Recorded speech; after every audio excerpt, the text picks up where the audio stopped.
Okay, good morning. It's 10 o'clock, and we're thrilled that you decided to spend your morning with us. So, my name is Heather Haas. I'm president of Advisa, and I'm going to be joined this morning by Megan James of JLL.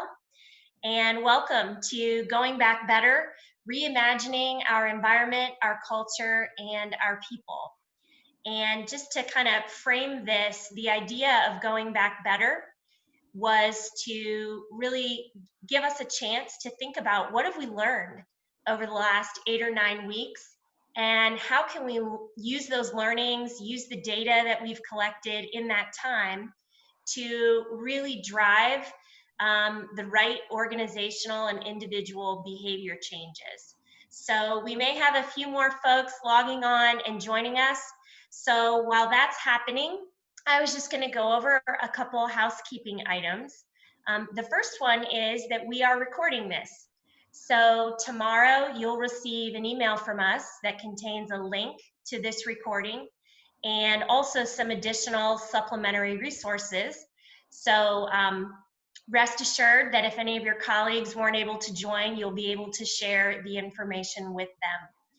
Also, if you have a question that comes up anytime during the webinar, there's a Q&A box in the toolbar there. If you could just submit your question via Q&A, we will take those questions at the end. So we've allowed a little bit of time. So we'll run through all those, make sure you get your questions answered. And then if there are other questions that come up, you'll have a chance to unmute and ask those if you'd like. So with the housekeeping out of the way, I would love to start with a quick poll just to see kind of where you are with regard to going back. So we're going to launch this poll question. And if you could check your answer here and hit submit, that would be great.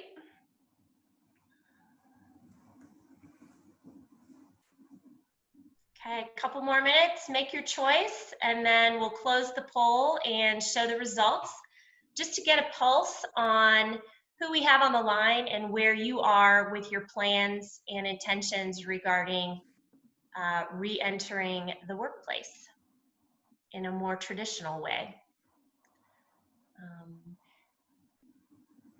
All right. So hopefully we've got a majority. Let's see how things turn out. Okay, so it looks like the majority of people are still uncertain. No plan at this time, 39%. A large chunk of you, also about a third of you, have started re-entry to some extent. We've got some folks looking at July, some looking at August. So awesome. So thank you. That's really helpful. That's kind of where we thought a lot of people were, which is why we thought this webinar would be helpful and timely. So let's go ahead and close the poll. And at this time, I'd like to turn it over to my co-host this morning, Megan James. Good morning, everybody. Yes, that's so interesting to see those poll results because that kind of reflects what we're seeing from a global perspective through our JLL research. As Heather said, we're going to be providing all this information to you in PDF form after the webinar so you can study any of this that's interesting to you in more detail. But what I'd like to highlight here on this slide is the idea that as organizations all over the world have started to look deeper into re-entry, they're really realizing that it's more complex than at first they thought, which could be what's happening here that we're seeing on that poll. So we're going to dig into those things today. So to set up the stage here, this slide really represents the journey that we've all been on since early to mid-March. We've traveled through that gray area, which really is this assess and respond phase. And now we're somewhere along that red portion of the path. And that might be different for all of us on the call here. So what we're highlighting here and what we want to talk about today is that with an intentional focus on the 3 things you see there in that red dip, which is your work environment, your organizational culture, and people, organizations will be able to reduce that negative curve, like pull that up and move closer to an adaptive path and a quicker path towards that implementation and flourish phase, which is where we all want to land, of course.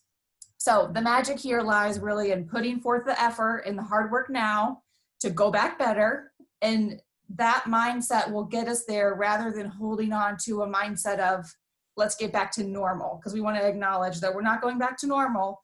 We're doing this in a new and different way, and that will allow us to flourish in the future. So I'm going to begin with a focus on the built environment and how we can leverage that for success. So first, let's go back to basics.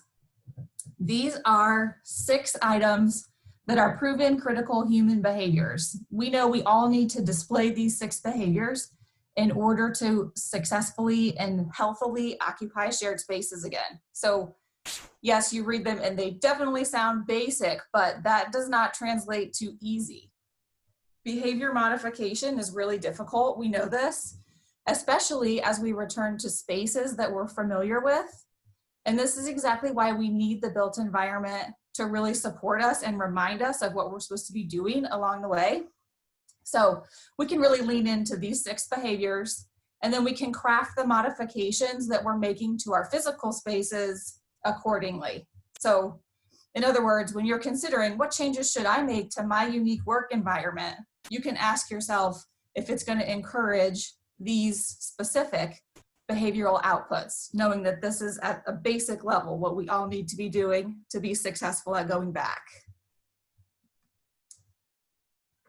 So the pandemic will have short-term and we'll have long-term considerations. And I'd like to put a short-term lens on this to start us out. We're seeing a number of what we could call health trends popping up. And I call them that because they're things that we don't yet have research and data behind, specifically when it comes to an office environment. So that question that comes to mind then is, if we don't have research and data about an office environment, how are we going to decide if they're right for us? So let's dive into just a few of them. Screens and barriers to start us off. You're no doubt seeing an abundance of these popping up, especially in retail environments, like those clear screens now between you and the person checking you out. But what do we really know about their effectiveness in a workplace? We do know that they're not yet proven to help with transmission between individuals who are working in a desking environment, but could it be that they just make people feel safer? That could really be a good enough reason to use them. Or on the flip side, is it possible that they just create another surface that has to be cleaned? Or if I'm feeling very comfortable behind my screens and barriers at my desk, is it possible that maybe I get more lax on those important 6 behaviors that we talked about on an earlier slide? So there's pros and cons you can see, and we just don't have the data and research yet in a workplace environment to know what their effectiveness level is. Antimicrobial coatings and materials is another really interesting one. So from a healthcare environment perspective in hospitals, there's a lot of knowledge around where these types of products make sense, but again, not yet in offices. What do we know? We do know that if we wipe our work surfaces with an approved cleaner just once a day, that gives us an 80 to 85% reduction in the presence of germs. So that's pretty huge. And I think in this time of uncertainty, we can lean into those things and know that it makes sense to start with what we do know. But if you do have an interest in an antimicrobial type of product, you're going to want to be sure that you understand sustainability, because some of them can be chemical heavy. You want to understand if it works, because there are all types of products out there with varying claims of effectiveness. And then there's also the question about overuse and if that could create an issue of increased resistance for bacteria and viruses. So is it possible that they help? Absolutely. But they definitely cannot replace the basics of cleaning and sanitizing our own work surfaces, in addition to following those 6 behaviors that we pointed out at the beginning. So then let's hit on face masks as well. Of course, this is a hot topic for many reasons. I think it's helpful to think for a minute and understand where the recommendation around mask wearing comes from, because that way we can then frame up how to apply it to our workspaces. So as we know, the CDC recommends our 6-foot separation from each other, and that mask comes into play when 6 feet might be hard to maintain. So then you can start to imagine scenarios in an office where your face mask would be very helpful and where it might not be so critical, like moving around the office. I would call that critical. Sitting at your desk, if your spacing is appropriate from those around you, it's probably not as important. So the other piece here that I really like to remember, you can see that hashtag there, masking for a friend. I really like the idea of remembering that we're doing it for each other. There's a layer of social responsibility here too. As we think about being teams, occupying our offices again, we want to do this for the community as a whole.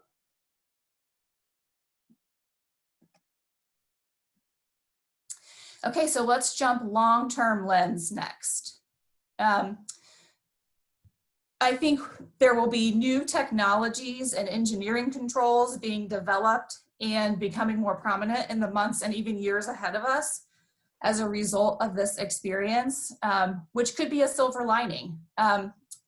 Let's talk about indoor air quality. So this is going to be huge. Our healthcare and our hospital design partners have had for such a long time very different mechanical engineering standards and thresholds than our office buildings have ever had a need to comply with. So this is really going to be an adjustment and a new set of standards, if you will, for most of our commercial buildings. So if you are a tenant in a commercial building, definitely talk to your landlord about indoor air quality. You will want to understand the level of like fresh air intake that is in place, what level of filtration is employed, what systems are in place to monitor air quality, what maintenance practices have been done, prior to reoccupancy to get you back in. But it's also going to be helpful to understand that these things have been addressed appropriately and that they will continue to be addressed appropriately, not just as a prep or a quick fix to get everyone back in the building. UV cleansing. This is an interesting one too. So it's real and it works. It can be tricky though. So it can be used to kill both contaminants on a surface or contaminants in the air. The surface cleansing one is the one that can be really tricky because people can't be exposed to it. Surfaces tend to break down from repeated exposure to, you know this from the sun and your materials that sit outside. But the air disinfection piece is really interesting. It's been around for decades, and one of the successful ways this works is that fixtures are mounted on the walls high up in a room, like above the height of people, 7 feet or more. And those fixtures emit UV rays into the upper air of the room. So as the air is moved throughout the room, the whole volume of air can theoretically be sanitized and cleansed. So I think it's probably reasonable to expect that we'll see this upper air GUV tactic showing up in shared spaces. So now if you see those light fixtures, you'll know what they're doing. Another interesting application of this could be in elevators. When they're empty and no one's in them, UV lights could wash, the whole elevator from top to bottom, the rails, the buttons, the doors, etc. And then of course, touch-free solutions. This one we're all hearing a lot about, and how voice activation and automation for things will definitely start to be prevalent, much more than we've seen it to date. So elevators, doors, restrooms, these are all places where those touchless capabilities will definitely thrive. So these things sort of roll up to an idea of healthier buildings, which I think and hope is another long-term outcome from going through what we've gone through as a community. Healthier buildings are hugely important because as humans, we spend 90% or so of our time inside. So this topic goes far beyond just disease control and more into just ongoing personal wellness. And in addition to the benefits on human health, we know a lot because of research around the ways that healthier buildings can pay us back in terms of worker productivity and performance. So there's really bottom line motivation to pursue these strategies. You see the results of a study on the slide here, which I just think is fascinating.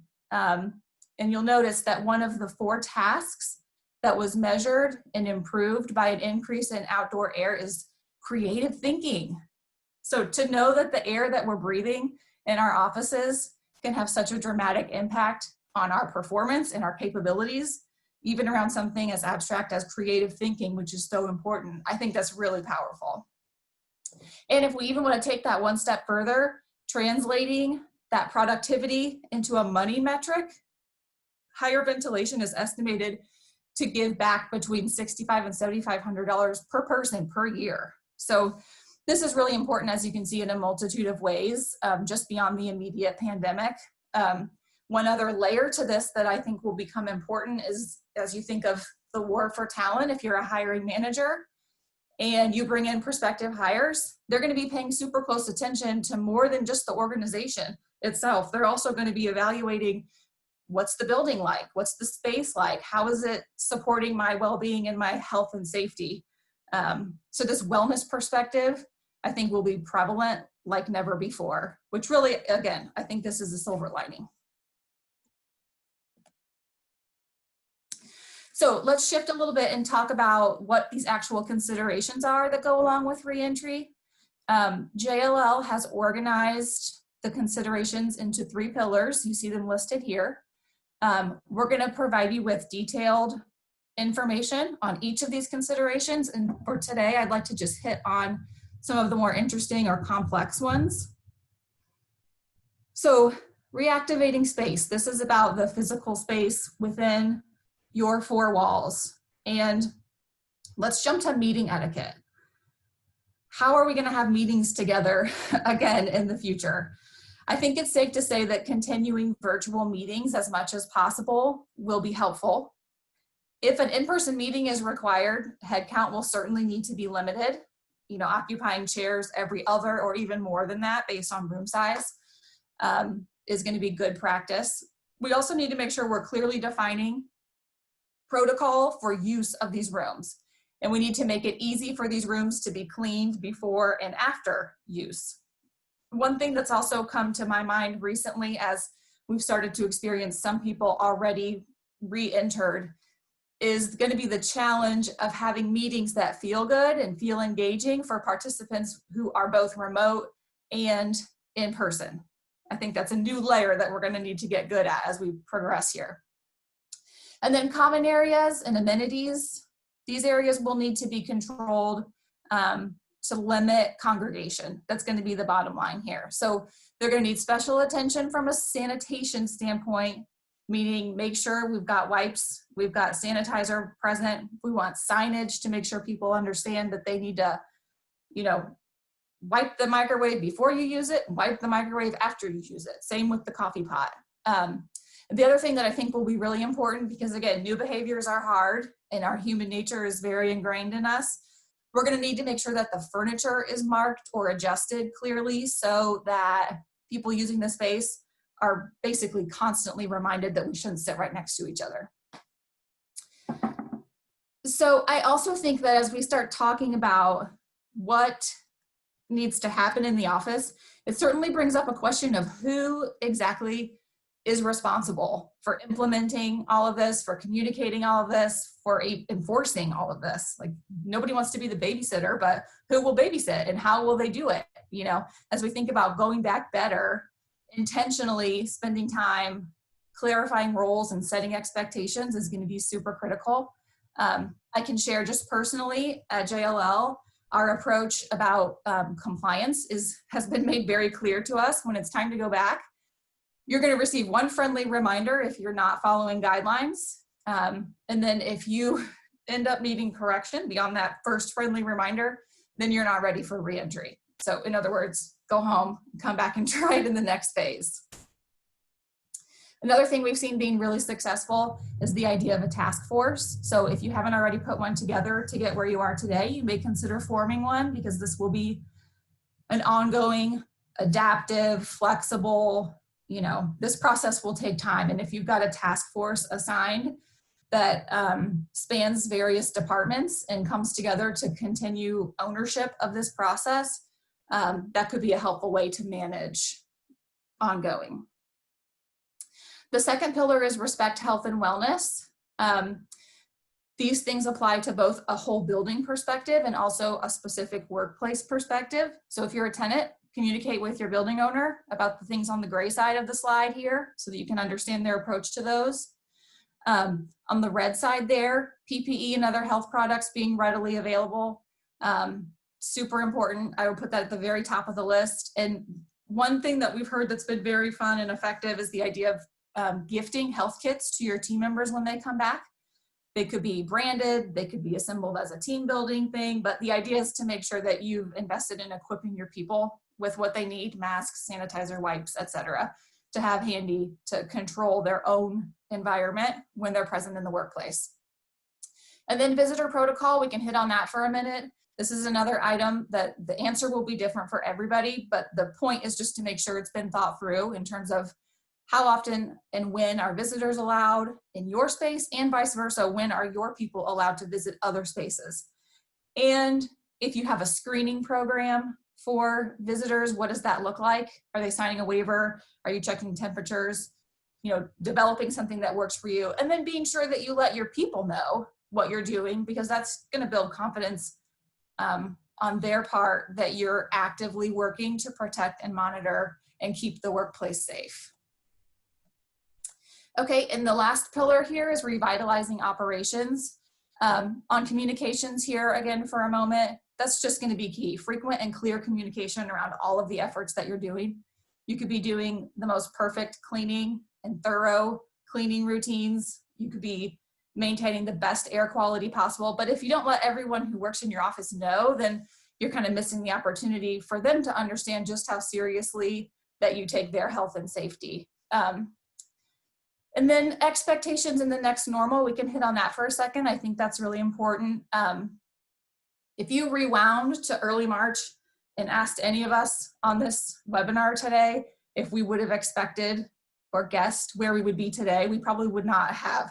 So that task force idea, keep it, don't disband it just because we've gotten back to the office, and make one of those critical objectives to do future scenario planning. So think of the most unexpected, plan for it, and that way you'll be prepared and ready in case you need to move backwards on that road that we looked at the beginning of the webinar. And again, that's going to help you stay flourishing as this journey continues. And now I'll hand it over to Heather for organizational culture. Awesome. Thanks, Megan. No doubt that the built environment informs organizational culture, and that's our next opportunity to go back better. So if we look ahead, one of the things that's, I think, crystal clear for all of us is that we've experienced change. And, you know, given whatever the changes are that your organization has experienced, that makes this an ideal time to really stop and consider our culture. However, in the same way that org culture is informed by the built environment, your culture should also align with and support the achievement of your business strategy. For most organizations, strategies have shifted dramatically in the last 8 weeks, and anytime business strategies change, it's important to understand how the culture may need to shift in order to support the achievement of new goals and objectives. To overlook the culture piece is to ignore Peter Drucker's wisdom that culture eats strategy for breakfast. So let's look at a model here to explore this more deeply. What you can see here are 4 categories or types of business strategy, and I've highlighted the culture that aligns with that strategy. So if we start on the top right, and exploring business strategy would be one that's risk-oriented and entrepreneurial. This would be a company that says, we're gonna win by being first to the field with unique products and services. So if that's the thrust of your business strategy, you need a culture that supports innovation and people experimenting and being entrepreneurial. If you move down to a producing strategy, this would be a company that says, we're going to win by just dominating the market and really looking at our price, our quality, our services, everything to be the most competitive in our space. And so the culture there is a really high performance driven sales culture. So maybe think of Salesforce, just the most dominant player in the CRM market. And if we go back up to exploring, maybe think Apple. That's a company that's always trying to disrupt the market with new innovative products. If we move over to stabilizing, that's a strategy that's about scaling and being reliable, trimming out waste. And so a process improvement culture of quality is the type of culture that would support a business strategy that's more stabilizing. And then cultivating, this is an approach where it's about our team. It's about becoming an employer of choice.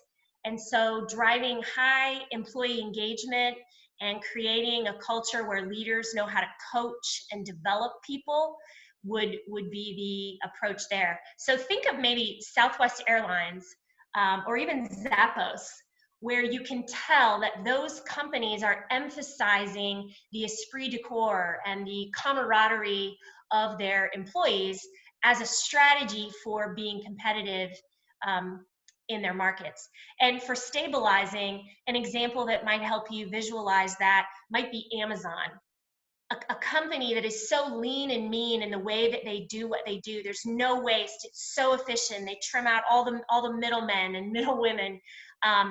So that piece of it is really critical to really thinking about as we go back, given that the X's and O's of our strategy have shifted, what do we need to change about our culture? And so personal example here at Advisa, when we started the year, for those of you that don't know Advisa, we're a leadership development company.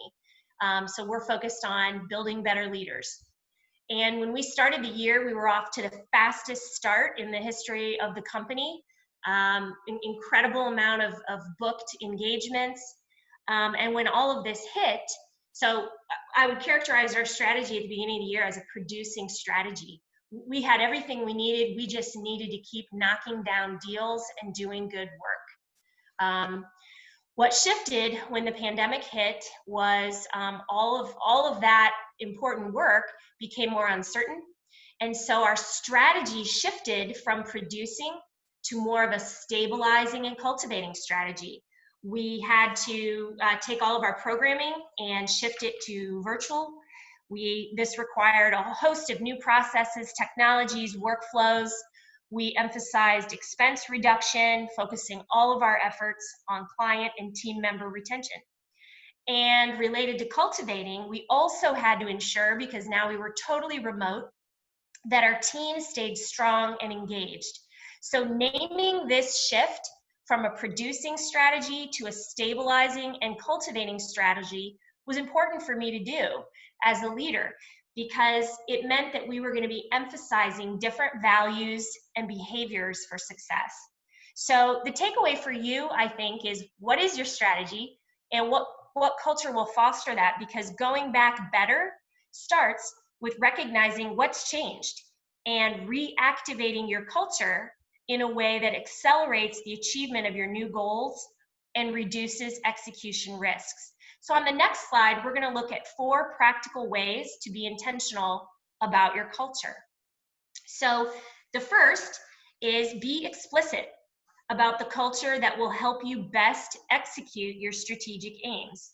For example, if you are pursuing that exploring strategy, a very entrepreneurial strategy of innovation, you have an opportunity to emphasize the importance of failing fast, for example. You have an opportunity to coach and encourage behaviors like risk-taking, experimentation. Let people know that errors of action are better than errors of omission. So being explicit, actually stating that, hey guys, I'd rather have you take action and make a mistake than wait for direction. So you've got to be very clear and explicit about those shifts. And then once you've explicitly named the culture that you want, be transparent about how that's different from the recent past. For example, a team that's shifting to be more proactive might say, historically, our team has been reactive, responding to customer satisfaction issues. Going forward, we need to be more proactive. We need to anticipate failure points in our processes and see around corners. We need to prevent problems rather than resolving them after they happen. And so being transparent about this is what we're doing, this is the change. And then also don't overlook the start with why, that the importance of that when you're introducing a change. Because when people understand how the change relates to broader organizational goals and how it specifically will benefit the organization in the long run, they're more likely to lean in. So once people understand the intentional culture and how that's different from the past, communicate it often and recognize behavioral examples of your desired culture in action.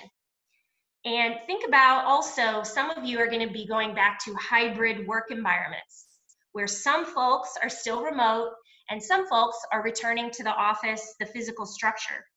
And so leaders are going to have to get creative with recognition, since it's more difficult to observe what people are saying and doing throughout the day, because we can't just walk by their workspace or see them around the office.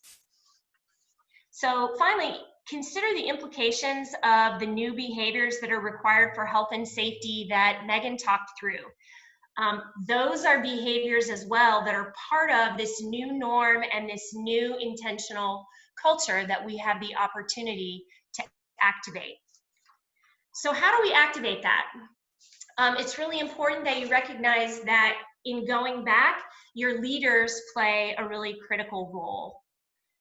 So if we can move to the next slide. Think of it this way. One of the most important considerations in this whole conversation about reactivating culture is leadership.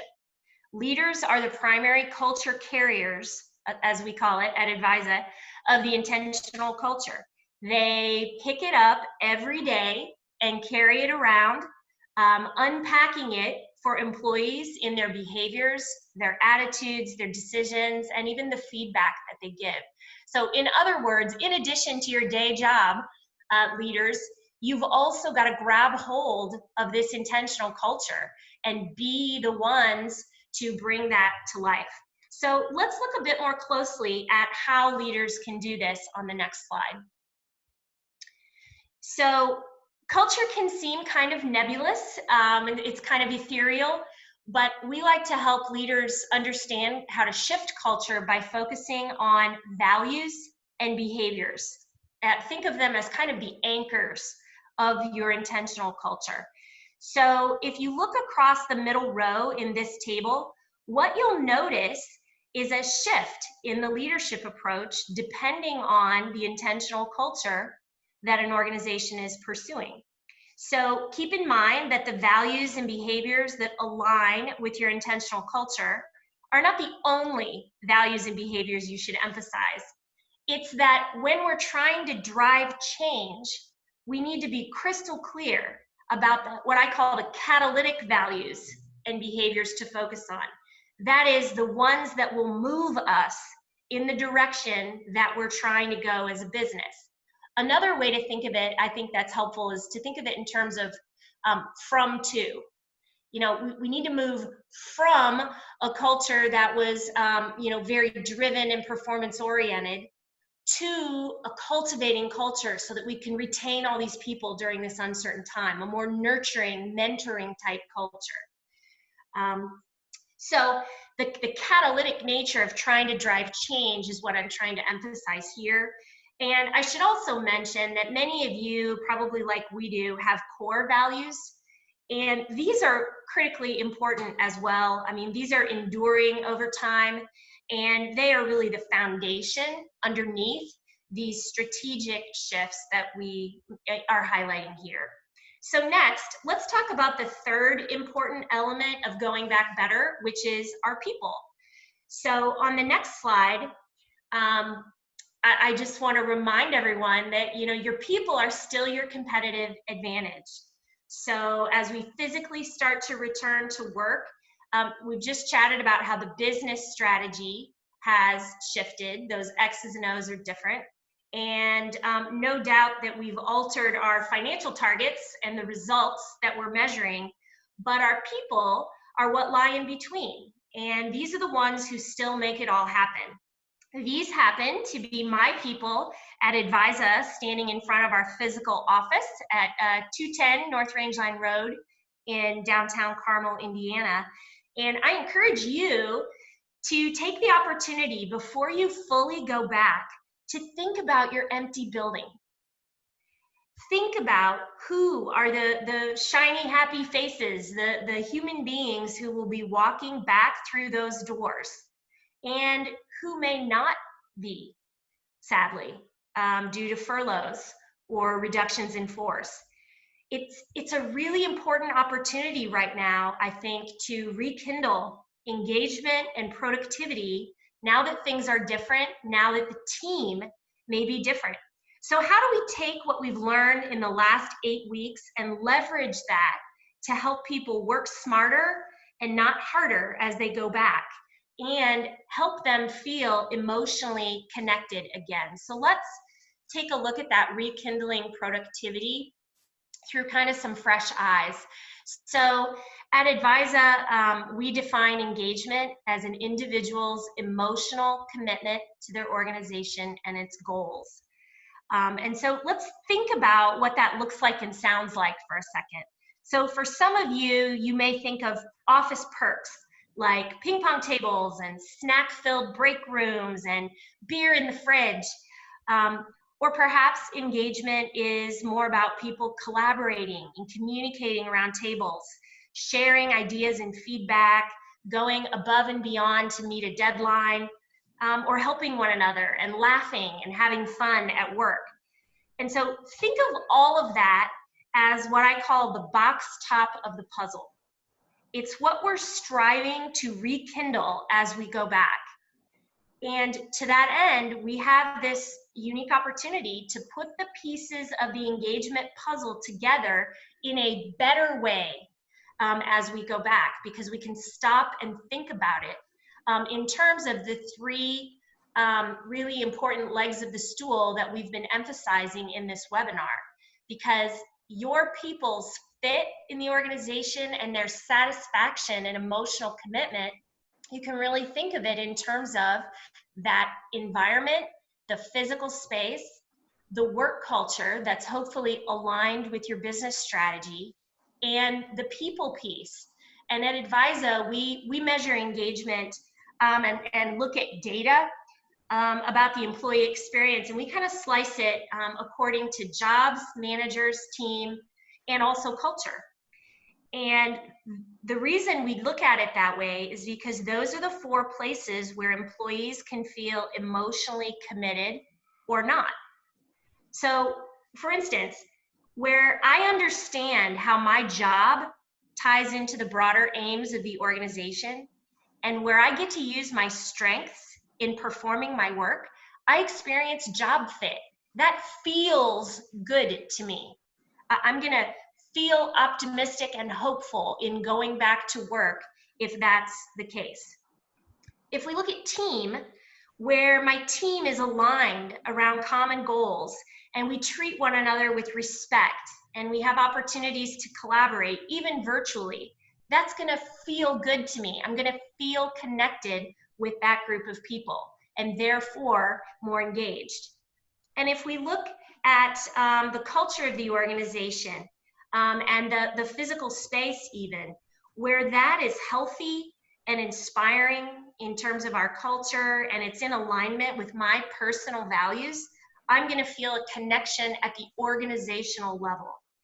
The other really important piece is the manager. Some data shows that one's relationship with their manager is the #1 determinant of an individual employee's level of connection.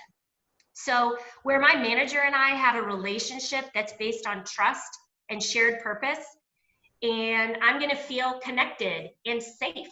I'm going to feel that that person has my back. So measuring engagement during this time before you return, I think it can be really powerful, because you'll be able to see, according to job, manager, team, and culture and environment, where do we need to do things differently, and how do we make better decisions armed with that insight. So the physical environment, the culture, the people, these were the three legs of the stool. And it's really important that you recognize they all interrelate. And so going back better is a combination of strategies around all three of those elements, so that your return to work plan is really comprehensive and is going to create the positive change that you're looking for. So as we move on, I'm going to turn it back to Megan on the next slide here, who's going to take a look at some of the data and trends that they found at JLL. Yep, so at the start of the pandemic, JLL created and launched a COVID-19 workplace survey that gathered data around the experience of the pandemic and the impact it's having on employees all over. And it's really interesting, the results, of course, the conglomeration of results is fascinating, but my favorite lens to look at it through is really the trend perspective in terms of how have answers shifted from week 1 to week 4 in there, and then now that we're past week 7, week 8, like how has this trended and changed as circumstances around us have changed. So some of the interesting trends that we've seen, one around the work from home desire. So the number of people who wanted to work from home after COVID for more than 2 or 3 days a week actually doubled from the first week to the most recent week of survey data, which is really interesting. And in tandem with that, the number of people who reported that they wanted to return back to the office full time after COVID was actually cut in half as the pandemic progressed, which is fascinating. In terms of people having time to build the habit of working from home, self-reporting higher productivity numbers, we saw that occurring each week. If you look on the slide here, you can see 3 things that did not change over time, which I think is also interesting. These 3 things continue to be the most missed items, the most missed activities from being in the office. So I think the message that we can take from this is that these 3 things are potentially the most important things that our office spaces have to offer our teams. And as we continue forward with a fairly large or even 100% remote working strategy, we need to be intentional about supporting these 3 things to make sure these are our watch outs, that if we're not working hard on these 3 things when we are significantly remote, then our people are likely missing it. And this tool continues to be available, and can offer it to your organization if you're interested. Even if you've already surveyed your people early on and gotten feedback, you might even consider doing it again, because as we've seen as the weeks progress, states of mind are shifting as circumstances shift. And staying along the same vein here of understanding the voice of your team members, I love this slide here because it's an example of one way to approach how to craft solutions for your own unique situation. You can sort of mentally map, if you will, the journey that all of your people will take on a day of going back to the office to help you identify what modifications need to be made. So in a perfect world, you could be in a position with leveraging engagement data like Advisa can measure, as Heather discussed, combined with workplace experience data, such as the JLL survey, and then packaging that all up with your own intimate knowledge of your teams. You know, no one knows them like you do. So with those 3 data points in your arsenal, I think you'll be really set up to be successful and go back better. And to draw back a minute to the idea that this shift that we're in the midst of is really all about new behaviors. It's about how we will need to operate in the office space, and also culturally, how we will interact, you know, as a group, no matter where we are, together or remote. And if we can understand the pulse of these topics within our organization, we'll really be ready to go back better. So as Heather was saying, we need to get from point A, which is like where we are now, we need to get to point B, which we could call, you know, the new world of work. So defining point B, as Heather talked about, is absolutely critical. But to get there, we have to understand point A, and that's the importance of gathering this data. And I think this really is where we can start to see this as an exciting opportunity to shape our futures as organizations and as leaders. So as we begin to wrap here, let's take one more poll question. We'd love to hear from you about what strategies your organization is considering when it comes to reentry. So hopefully you can see that now. Select all that apply.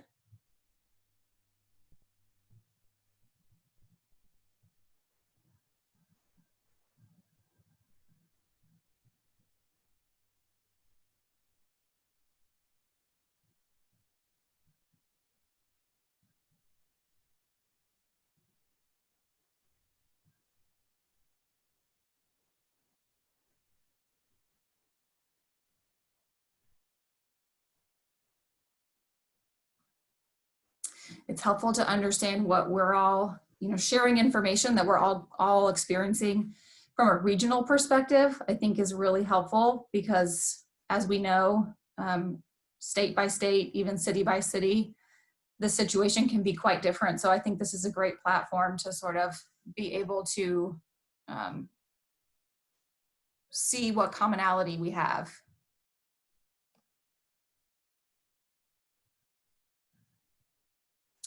Okay, and here are our results. So phased reentry, that's our big guy there. We've got social distancing floor plans up at the top, modified cleaning, and access to sanitation. Those look like our big four, which is great. I mean, I think those are going to be critical across organizations. So let's take a look real quick how this lines up with global research around strategies that JLL has completed. And really, I think those were our same four: social distancing floor plans, phased reentry, increased cleaning, and increased sanitation. Yep, so our four lined up there. That's really great to see. Okay, I'll hand it back over to Heather to wrap us up.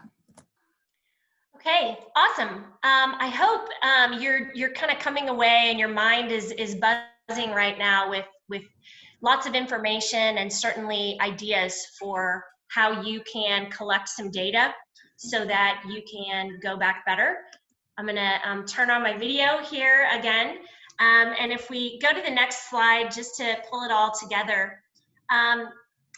Remember, going back better, the title of this webinar was really about how can we take what we've learned, how can we take the perspective that we've gained now that we've been apart and separate from our physical work environment, and how can we just take this pause and go back armed with better information to make changes to our physical built work environment so that it's healthy and safe and also flexible, because as Megan shared, those task forces or those plans that we've put in place, we need to keep them. And how can we also take a new look at our culture? Now that our business strategy has changed and everything has shifted, we've got to reactivate that. And leaders, you may remember, are the culture carriers and the ones who need to do that. And then finally, as we turn our attention to the actual human beings that are going to walk back in to our physical office or even stay remote, how do we rekindle their productivity and their emotional connection to their jobs, their managers, their teams, the culture, and the physical work environment? So you have two great partners here on the line who are taking a data-driven approach. At Advisa, we measure engagement, we measure how people are motivated, we benchmark jobs, and at JLL, they have all that wealth of data that they've been collecting about the COVID-19 and people's reaction to the pandemic. So at this time, we would love to take questions. So I don't know if any have been submitted in the Q&A. Lauren, I'll pause here and you can let me know if there are any we need to tackle. Otherwise, we can certainly hear from anyone that wants to jump in. Heather, I'll jump in. We did get one that came in right now, and I'll remind everybody. So first, my name is Alicia. I'm with JLL, and we'll just share the questions that came in today. But remind people, we do have a Q&A button at the bottom toolbar that you can go ahead and ask questions that way. Or if you raise your hand, we can unmute you and give you the opportunity to share with us. We can all hear your voice. So thanks again for everyone for joining us this morning. The one question that came in, and maybe we'll have a few more trickle in here, is what culture challenges are you hearing from firms as they've walked through this forced remote work period? And have they changed as the time has passed since March? Yeah, maybe I'll take a stab, and then Megan, you can add in as well. I think at Advisa, we work closely with leaders. And so initially, I think leaders, some of our clients were really struggling with the shift to remote work. For some of our clients, they had never done that before. So just the trusting, are people actually working? How do I know if people are working? How do I keep tabs on? So that was kind of the initial, as well as the communication. How do I communicate rapidly shifting, in the midst of a rapidly changing environment? So culturally, it was we used to be able to just walk down the hall or gather together for a town hall meeting. And then it was that shift to doing all these things via Zoom. So that cultural shift of, when you're a leader and you're trying to re-clarify things and even talk about and share scary, difficult changes, it can be hard to do that virtually because you lose some of your natural empathy and your ability to connect as you would do it in person. And then I think the change, so that was the second part of your question. Now, leaders are really saying, okay, how do we kind of get our culture back? Because we've had this great pause and things have shifted and we've settled into a new normal, but now it's about to change again. So that's really the key question or challenge we were trying to answer here with this webinar. Focus on people, focus on the physical environment, and think about that intentional culture. I'll add on just a little bit. I think one of the most interesting things that has happened as the situation we're in has progressed has been a shift from initially, I think most of us were thinking about this like, I can't wait to get back to normal. I can't wait until things are like they always were before. And then slowly, day by day, we started to realize, this probably isn't going to be a situation that bounces back to what we call normal. Mm-hmm. So sort of a shift in a mindset from how do we weather this storm and make the best of being remote and doing everything on Zoom to how do we adapt to more of a permanent idea that this is going to be part of our working lives for a very long time. And so, supporting those three things that you saw in those JLL COVID survey results, which are those top three sort of the magic of an office space. That's where the innovation happens, mentoring people, these things that we originally may have thought we were going to kind of get by and then be able to address them like we always did. Now we're in a spot where we're going to be planning much longer term and really truly needing to change to be the best we can be.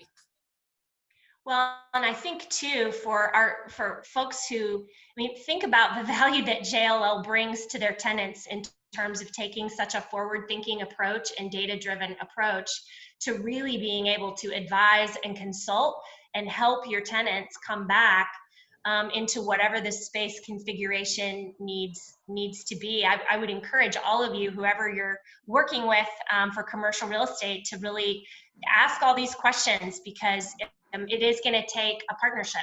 We've got to be working together to make this transition back to work as smooth as possible. What else? Any other questions on folks' minds? We did get another one, and I think it kind of goes well with what Megan was kind of ended with there of thinking through. We all thought of this we were just kind of going to work remotely for 2 weeks, and then all of a sudden it became a month, and then 2 months, and 3. And so now that we're thinking of this new normal, the new workplace, the question came in around how do you recruit and attract new team members while working remotely or staggering work hours?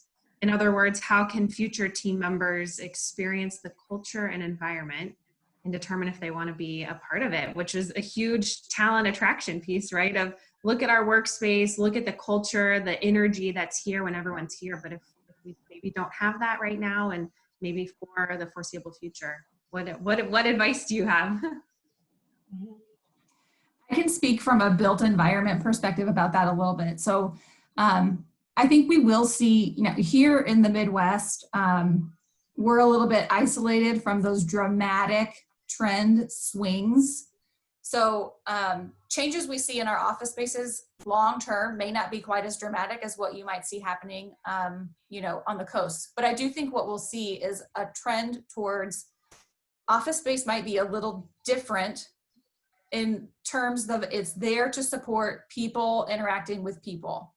So a new hire may still be able to come to your office and experience an environment where people are working and innovating and getting things done together. You're seeing more of that togetherness happening in an office, and maybe more of that focus work happens at home. We do know also from reporting data that people reported higher numbers of success at focus work because they're not in the middle of all the people.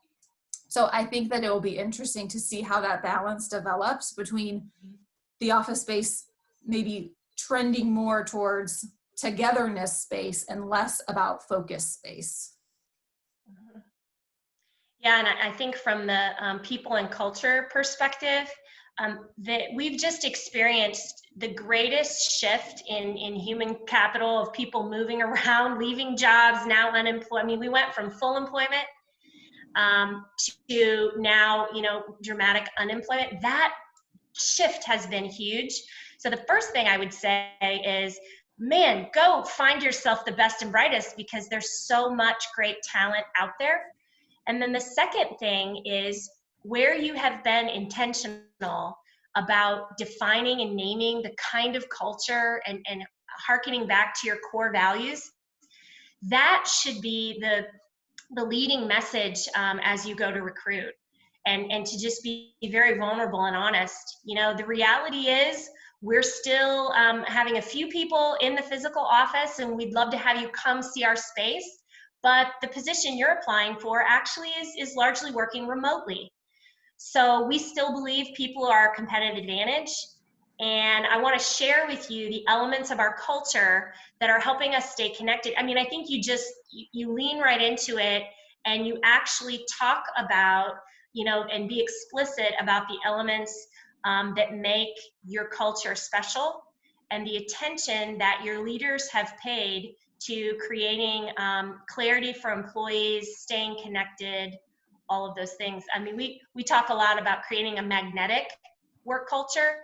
It's a place that the right people are attracted to and then want to stick and stay. And I don't think your magnet is ever going to be any stronger than right now when there's so many people out there looking to rejoin healthy, strong, caring companies. Yeah, the key there, right, being the communication point that both of you hit on in different ways. One more question did come in, and both of you spoke to surveys that both Advisa and JLL offer. And so the question came in of how often should we survey employees, even on the environment side and even on the experience or engagement side? On the environment side, so this pandemic and the way that it has progressed is really what sort of set forth this idea that within such a small amount of time, you may get a dramatic change in response. It's not typical that you would need to survey more than once in a 3-month period of time. Stability is typically a little more reliable than that. So I think from a pandemic perspective, to understand what hat your people are wearing about the type of work they want to do and are doing the best. 2 benchmarks, if you surveyed very early, doing it again now would be huge because things are so different than they were before. We offer a few other surveys that are, aside from COVID-19, that are more like you do them one time and the answers that you get would be reliable for, a year to 2 years, barring any dramatic changes in your organization, such as leadership or, size change, et cetera, things like that. So from a COVID perspective, depending on when you surveyed first, I'd say twice would be your ideal number. And I think from a people and engagement perspective, I'll start with engagement. Even if you just did an engagement survey back in February or January to start the new year, I think you need fresh engagement data because everything has changed. And certainly the emotional commitment that people feel, the connectivity to the organization, their job, their manager, their team, that's changed.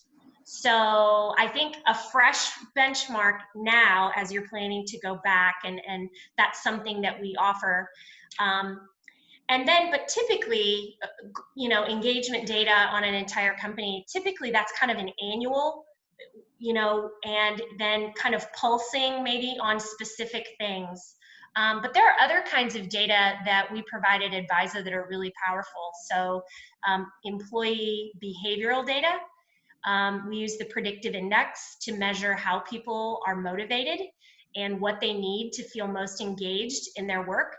That kind of data, this would be a great time to gather that information and put that in the hands of managers so that they can rekindle the productivity with their teams. And then also emotional intelligence is something that we do a lot of leadership development with EQ as an important anchor. Given that engagement is the emotional commitment that employees feel to the organization, what better time to train and develop your leaders on how to build their EQ so that they actually have the skills and the self-awareness about their own behaviors, their own level of emotional intelligence to go back better. And what in particular, one of the competencies that we measure on our EQ assessment is well-being. And as you heard Megan, that whole idea of well-being, health, and wellness, I mean, this is something that every organization needs to be paying close attention to. And having data will help you make better decisions and be accountable, be able to confidently assure your team, we're on top of this, we're listening to you, we're hearing what you're saying, and we're paying attention to your needs. So, great question. Data is always helpful. Yes, indeed. Well, that brings us right to the end of our time. So Heather, do you want to wrap us up? That was the questions that we got. Yeah, thanks for the questions and the engagement. We will be sending an email tomorrow. You'll get a link to the entire recording. Please share that if you found there were some valuable nuggets in here. We're also going to be reminding you that you can do a free COVID-19 survey through JLL.